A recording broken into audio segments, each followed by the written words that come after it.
has so much potential, yung kwento ni Popoy at Basha. And tingin ko, tama lang talaga na umabot ng ganun katagal bago namin naisip ng management na sundan. Baka meron pa tayong magkikwento.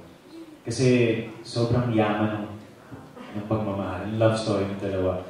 And since minahal sila in the beginning, nakita naman natin kung gaano naka-identify yung audience sa kanilang dalawa.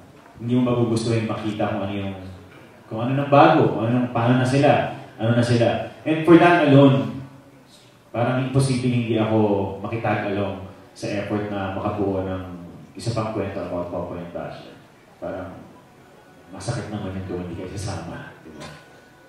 Ako siguro simply because ayaw na namin magkaroon ng what ifs. You want to embrace what is. And ito yung paggawa ng pelikula mo.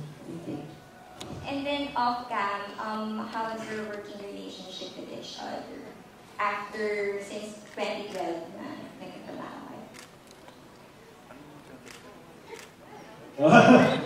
Ito yung never been better. No? Never been better. Na-reach, parang ito yung pinaka-okay namin naabot.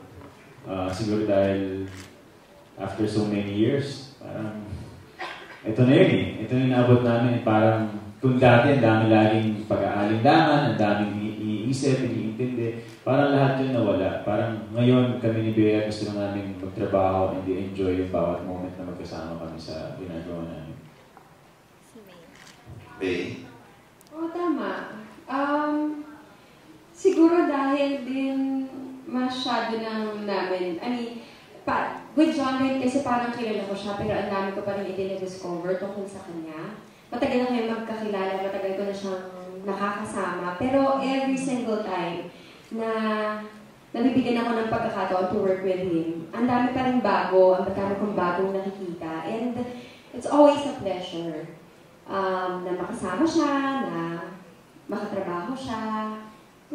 Yun, siguro tama si Lloyd. Siguro dahil din mas nag-mature na kami, mas nakaka-relate na kami sa isa't isa at mas masaya na yung pagsasama namin sa pelikula. Yun talaga yung dream role ko. Makapagbigay ng pleasure sa pinakamaraming babae. Ah,